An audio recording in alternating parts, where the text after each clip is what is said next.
Bonjour et bienvenue pour ce nouveau numéro du journal des biotech. Tous les dossiers chauds sont notre point d'actu avec Jamila El-Bougrini, analyste chez Invest Securities. L'entretien est lui consacré à Ludovic Lastenay, directeur général d'Implanet. Le journal des biotech, c'est parti.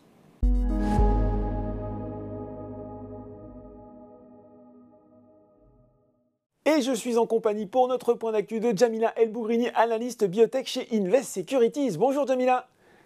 Bonjour Laurent.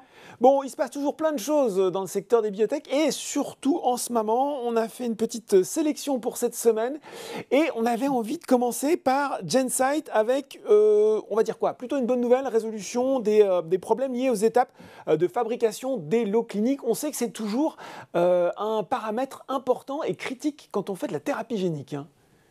Absolument, effectivement. Donc GenSight qui a connu des moments un peu difficiles sur cette étape en particulier, parce que bon, elle a connu déjà des moments un peu compliqués sur les résultats cliniques qui n'avaient pas forcément été bien compris et donc bien appréhendés. Une fois passé cet obstacle-là avec des preuves d'efficacité sur le plan clinique, mais aussi l'apport de preuves sur le plan biologique pour expliquer en fait le phénomène d'effet contralatéral qui était surprenant et relativement mal compris. Oui. Elle a été confrontée à des problèmes de fabrication, ce qui fait qu'elle a eu quand même pas mal de retard sur justement la fabrication et la livraison des lots cliniques qu'elle doit absolument rendre à disposition de l'EMA pour pouvoir justement finaliser le dossier de demande d'AMM. Et dernièrement, ce qui avait été relevé, c'est que sur la fabrication, en fait, c'était pas tant des problèmes sur les étapes en elles-mêmes, sur le process en lui-même, mais surtout c'était des problèmes liés à l'exécution de ces étapes. D'accord. Donc, une fois identifiés, ils ont effectivement apporté des mesures correctives. Il était question de finalement avoir des résultats sur l'apport de ces résolutions et l'effet que ça avait réellement apporté. Et c'est avéré que le lot qu'ils ont réussi à obtenir après correction, avait atteint le seuil d'acceptation à un niveau qui n'avait jamais été atteint jusque-là. D'accord. Donc, très bonne nouvelle, parce que ça veut dire qu'effectivement, ces problèmes-là sont résolus. Ça donne une relative bonne confiance sur le fait qu'ils vont pouvoir fabriquer dans de très bonnes conditions les 3 lots qui doivent être rendus disponibles à l'EMA. Et donc, ça veut dire que sur le calendrier qui était prévu, celui-ci est confirmé. Donc, a priori, ils vont pouvoir fabriquer donc, les 3 lots qui seront rendus disponibles au T1 2023 de mémoire à l'EMA, en tout cas sur le début de 2023. Et l'idée, c'est de pouvoir obtenir un verdict définitif, donc un go-no-go de l'EMA sur le T3 2023. Et donc, si ça ressort positif, et bon, en l'occurrence, vu les différentes discussions qu'ils ont eues le fait que l'EMA se soit montrée très supportive vis-à-vis de GenSight, on a quand même de bons signaux qui nous laissent penser que ce sera plutôt positif. Et donc, la thérapie génique pourra être mise sur le marché sur la fin de l'année 2023. Bon, ben voilà, ça, on va se dire que c'est plutôt une bonne nouvelle. Et il en faut autre société, Quantum Genomics, qui va nous présenter des résultats de phase 3 dans l'hypertension. Ce sera le 7 novembre. Exactement. Donc, Quantum Genomics qui devait présenter ces résultats-là début d'année. Finalement, ça a été décalé. Donc là, aujourd'hui, on sait donc avec certitude que ce sera présenté à l'occasion de l'AHA, donc l'American Heart Association, donc, qui était un peu le congrès dédié à la cardiologie à l'échelle mondiale. Et effectivement, initialement, ça devait être présenté le 4 novembre et très récemment, ils ont annoncé que finalement, ça a été décalé au 7 novembre parce qu'ils devaient faire un peu la session d'ouverture du congrès et finalement, ils vont faire la session clôture, entre guillemets, puisque l'association a décidé de faire une présentation qui sera vraiment dédiée à l'hypertension résistante. Donc, c'est vraiment le positionnement de cœur de Quantum. Et donc, à cette occasion, en fait, on a les acteurs qui sont en liste qui vont présenter, dont donc Quantum, et également son concurrent qu'on regarde de façon de plus proche, en tout cas, c'est Idorsia. Donc là, l'idée, ce sera de présenter surtout les résultats de phase 3 FRESH, puisqu'il faut rappeler que la société a 2 études cliniques de phase 3 en parallèle, donc FRESH et REFRESH.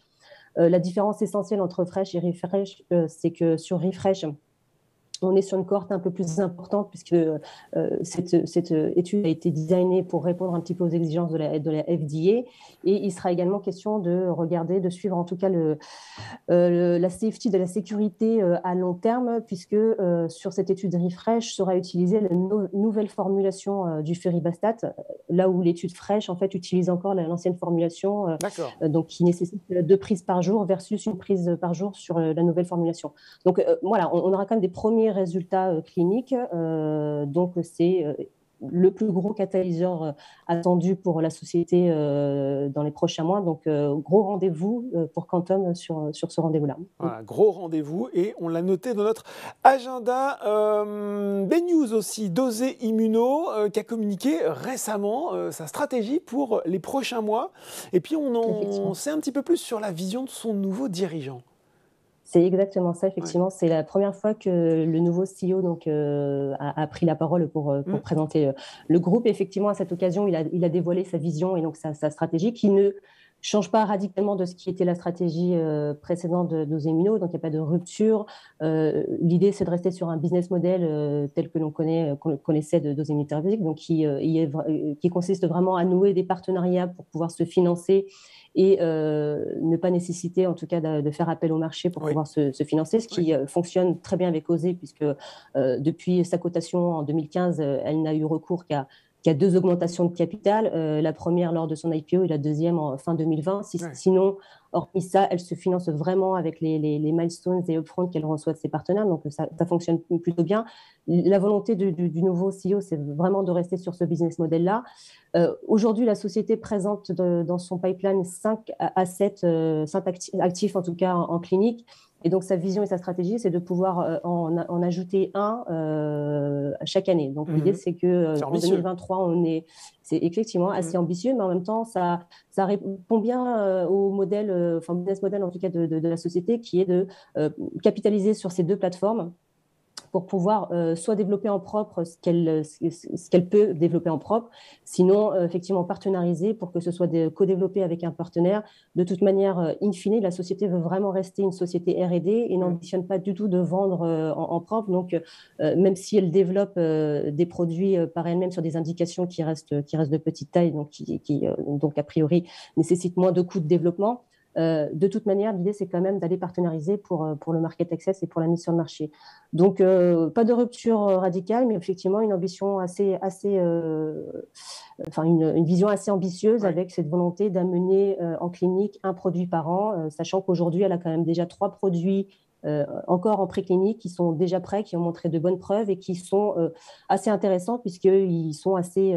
la société développe essentiellement des first in class, donc a priori, elle n'a pas de concurrent direct, donc c'est vraiment des produits très innovants et donc c'est la volonté confirmée du nouveau CEO récemment. Bon, plutôt convaincant quand je vous écoute, Djamila, en tout cas sur cette stratégie. Effectivement, la société a quand même 5 produits en clinique, des produits pour la plupart qui sont partenarisés, donc c'est quand même, elle a quand même des partenariats avec des sociétés comme Boehringer Ingelheim, avec Servier, avec Velocis, qui sont des référents dans leur domaine propre.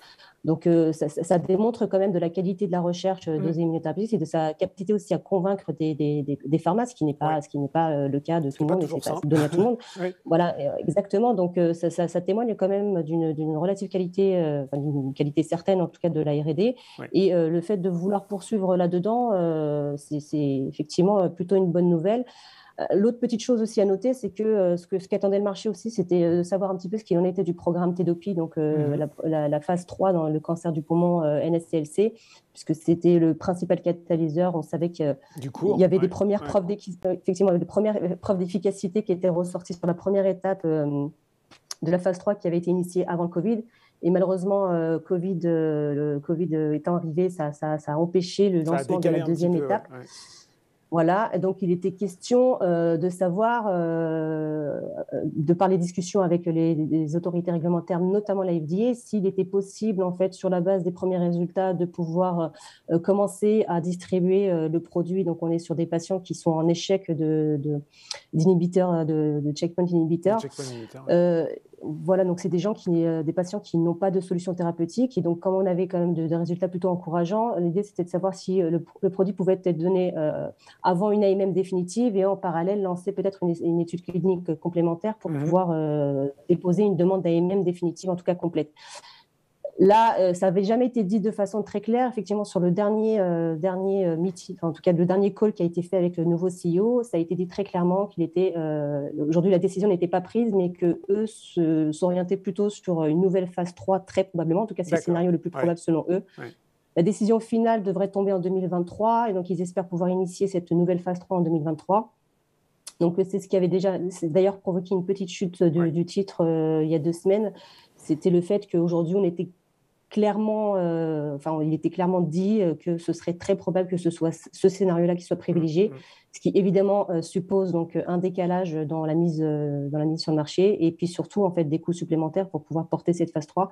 Néanmoins, Osé a quand même rassuré en disant que si elle devait supporter les coûts toute seule, aujourd'hui elle était en capacité de le faire. Donc a priori il n'y a pas trop d'inquiétude à avoir sur ce point. Bon. Très bien pour ce point complet sur Osé. On voulait finir rapidement sur Adocia, parce que là, c'est plutôt un gadin en bourse, la valeur qui cède quasiment 35% sur un mois. Qu'est-ce qui s'est passé sur Adocia ?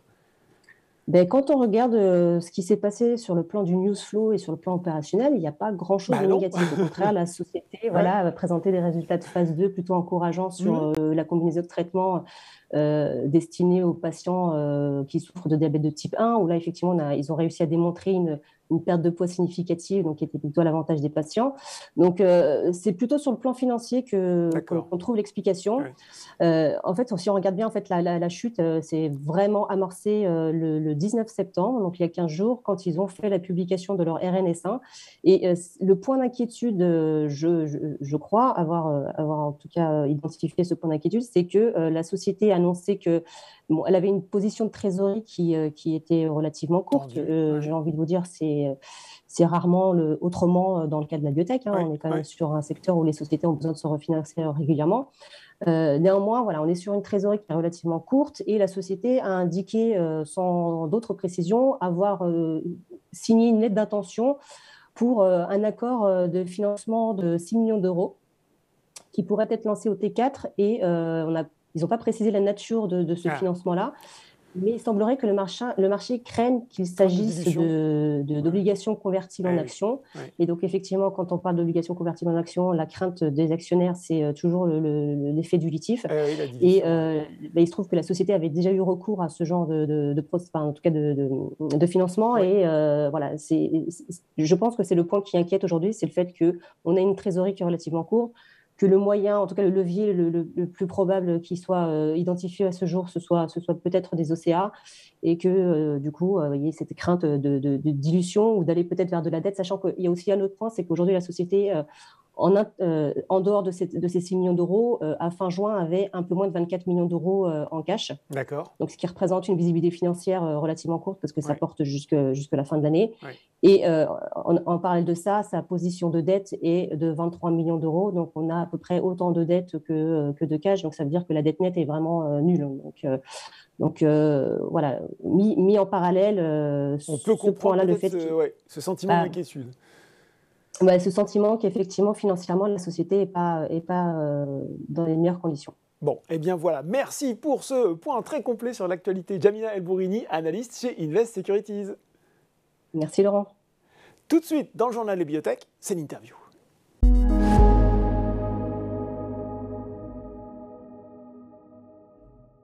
Et je reçois pour l'entretien Ludovic Lastonnet, directeur général d'Implanète. Bonjour Ludovic. Bonjour. Alors, Implanète, pour les internautes qui ne vous connaîtraient pas, c'est cette medtech bordelaise introduite en 2013 qui développe une gamme d'implants pour les chirurgies du genou et du rachis. Son produit phare, c'est Jazz, implant de dernière génération destiné à améliorer le traitement des troubles de la colonne vertébrale nécessitant une chirurgie de fusion rachidienne. Ludovic, si on se parle aujourd'hui, c'est parce que l'actualité récente d'Implanète, elle est riche. On va notamment commencer par cette annonce. Il y a eu cette collaboration annoncée fin juin avec la société chinoise Sanyu Medical. Elle a été, on va dire, entériné, pour faire simple, le 19 septembre, avec un partenariat, je cite, commercial, technologique, financier. Et ben forcément, moi j'ai envie de tout savoir. Comment s'est nouée cette relation? Qui est, on peut en savoir un petit peu plus sur son New Medical, et puis pourquoi avoir choisi ce partenaire? Allez, 3 questions en une pour commencer. Ah, c'est très intéressant. En fait, c'est un partenariat. En fait, c'est une stratégie qu'on avait, nous, depuis environ 3 ans, d'aller sur le marché chinois. Pour une raison principale, c'est que du fait des liens un peu privilégiés qu'on a avec certaines sociétés scientifiques très spécialisées, comme la SRS, qui est la société reconnue mondialement qui regroupe les chirurgiens spécialisés dans le traitement des grandes déformations, donc de la scoliose.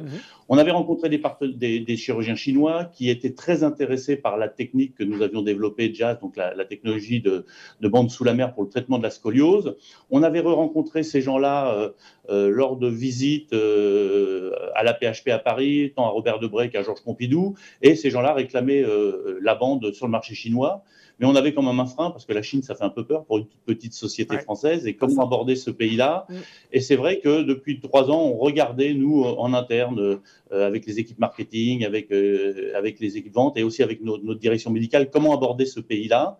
Et on nous avait conseillé de nouer un partenariat, c'est-à-dire d'y aller directement avec une stratégie de distribution classique. D'abord, il fallait avoir une multitude de distributeurs, mais que les Chinois étaient très souvent peu fidèles dans les affaires, et qu'on nous avait conseillé de trouver un industriel de renom avec qui on nouerait un partenariat. Et qui plus est, si en plus il pouvait être en plus stratégique et financier, ce serait une bonne chose pour démarrer une coopération viable à long terme. Bon. On a en fait rencontré ces gens-là il y a maintenant 1 an et demi, mais c'était une équipe qu'on connaissait depuis très longtemps, puisque c'est une équipe très, je vais dire, western, très occidentale, puisque ce sont des dirigeants qui ont des doubles nationalités. Le grand patron de Sanyo, c'est un franco-chinois qui a fait sa carrière en Europe et principalement en France dans une société qui s'appelle Medtronic. Donc on a eu une relation qui s'est nouée tranquillement. Il y a eu la période Covid qui a un petit peu ralenti les choses, et puis en fin d'année dernière, ils sont venus nous voir à Bordeaux, et on a décidé d'entamer des discussions pour mener à bien ce partenariat. Bon, comment ça va se dérouler concrètement dans les mois qui viennent sous ces différents aspects, ce partenariat? Alors, Sanyo Medical, c'est un gros faiseur de produits d'implants pour la chirurgie du rachis en Chine, puisque c'est le numéro 2 chinois. En Chine, comme dans tous les pays du monde, il y a une prédominance de 2 ou 3 acteurs américains, et puis il y a toujours des acteurs locaux. Alors l'acteur local chinois, c'est beaucoup plus gros qu'un acteur local français. Il y a 2 sociétés, et Sanyo Medical, c'est le numéro 2 des sociétés chinoises. Le partenariat, il est assez clair. Ça a d'abord été un partenariat commercial, puisque nous sommes très intéressés à ce qu'il commercialise l'ensemble de la gamme JAS, des produits pour la scoliose, mais surtout les produits pour la chirurgie de l'adulte, la chirurgie dégénérative. C'est ensuite un partenariat technique, puisque non seulement ils ont des produits qui vont nous intéresser à l'avenir, qui sont plutôt des produits de medical device, plutôt que des implants, des produits pour équiper le bloc opératoire. On sait que les Asiatiques sont très forts dans ce domaine, et Sanyo a dans ces sociétés du groupe quelques pépites avec des produits qui sont marqués CE, qui sont FDA, que nous allons progressivement commercialiser.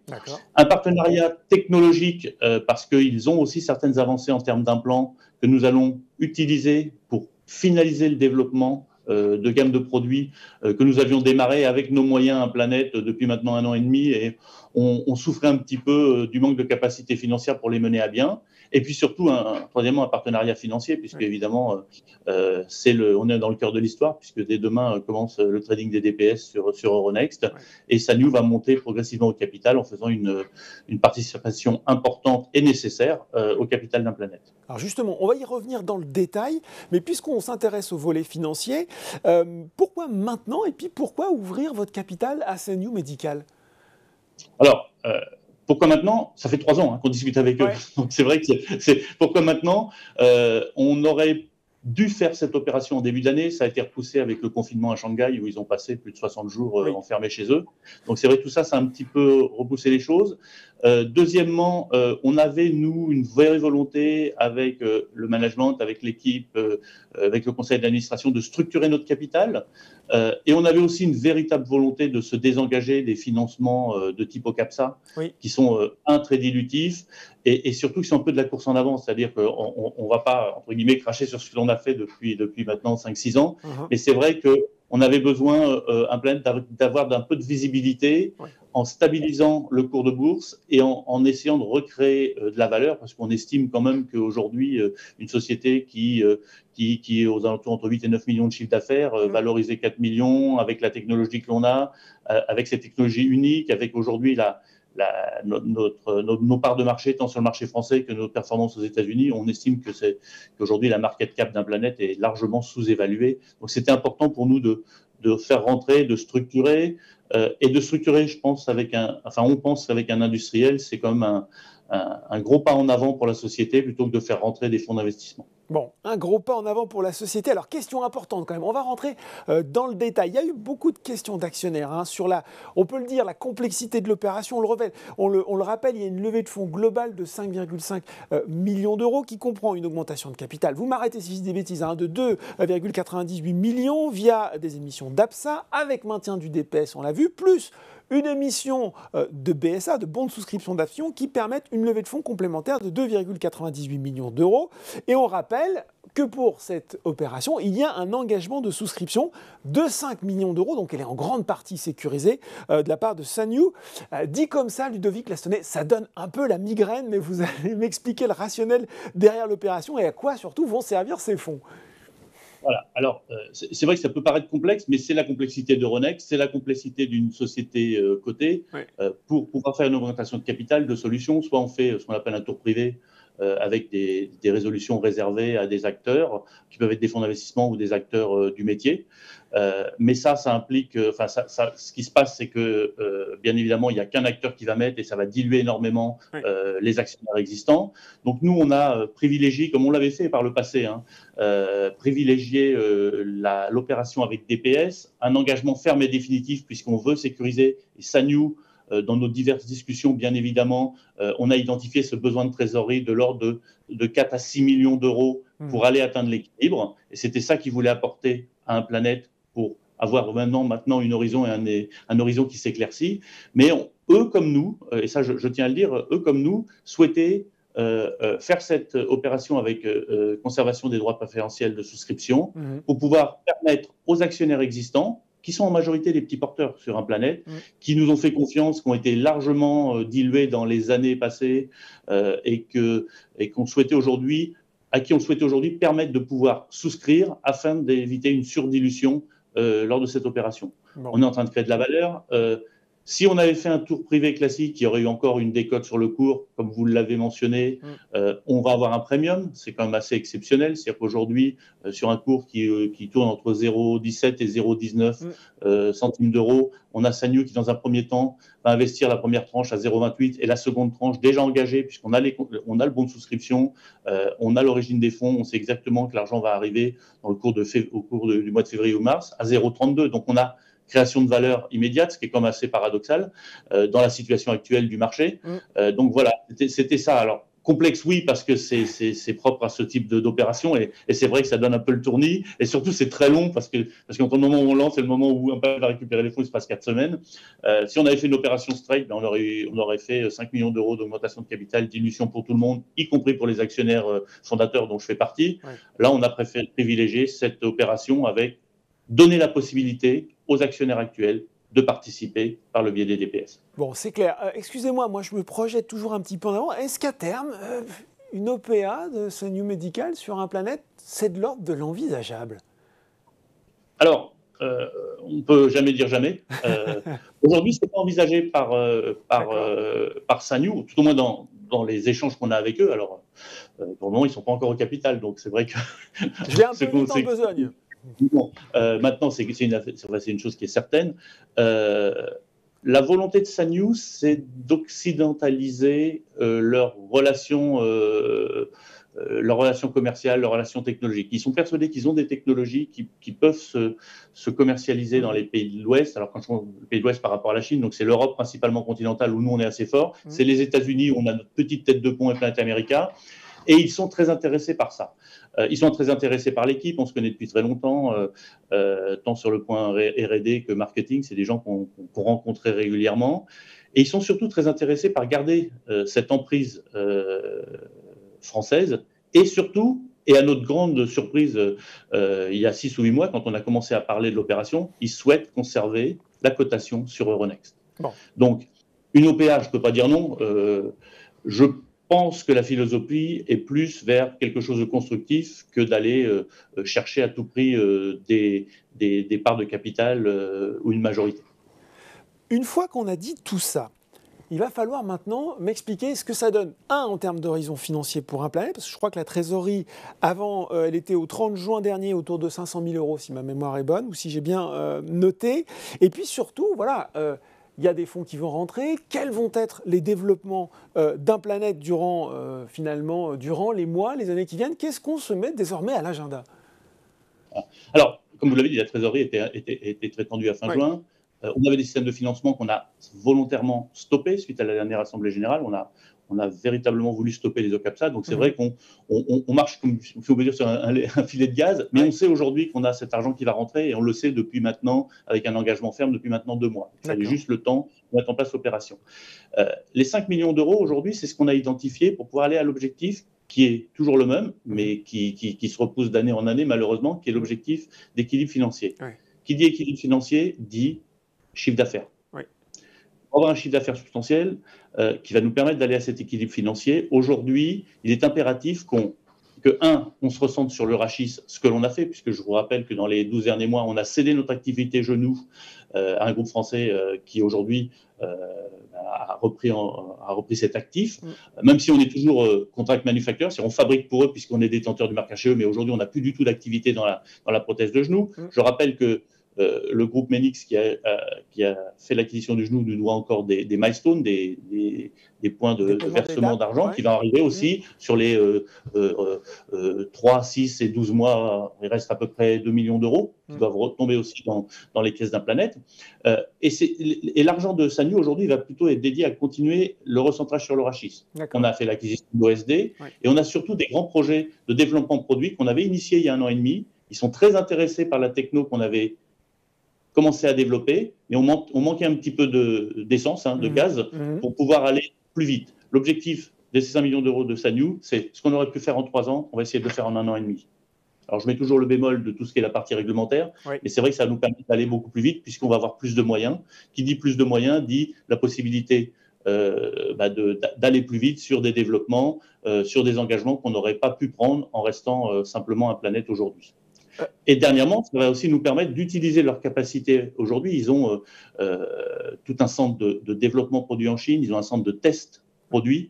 Aujourd'hui, il y a un engagement énorme sur tous les laboratoires de tests en Europe du fait des nouvelles réglementations. Et la possibilité de se délester sur ce laboratoire va aussi nous aider énormément, puisque c'est un laboratoire qui est aujourd'hui mondialement reconnu et qu'utilisent beaucoup de leaders de notre métier.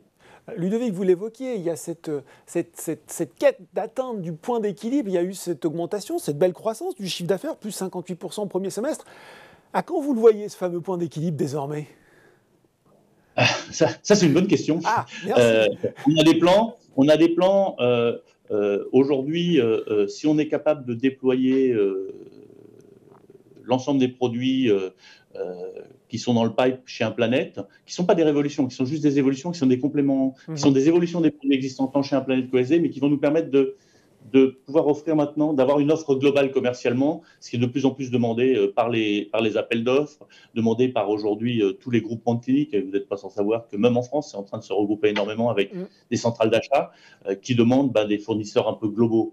Aujourd'hui, pour moi, on en est convaincu, l'avenir de petites sociétés de niche comme l'était Implanet il y a encore 2 ou 3 ans va être très compliqué. Il faut grandir en gamme de produits, il faut grandir réglementairement parce que c'est très contraignant et de plus en plus contraignant. de plus en plus contraignant. C'est pas le propos de mettre un jugement là-dessus, mais c'est de plus en plus contraignant en termes de temps, capacité humaine et financièrement. Et ça, pour nous, c'était très important. Donc, l'objectif qu'on a, c'est d'aller plus vite.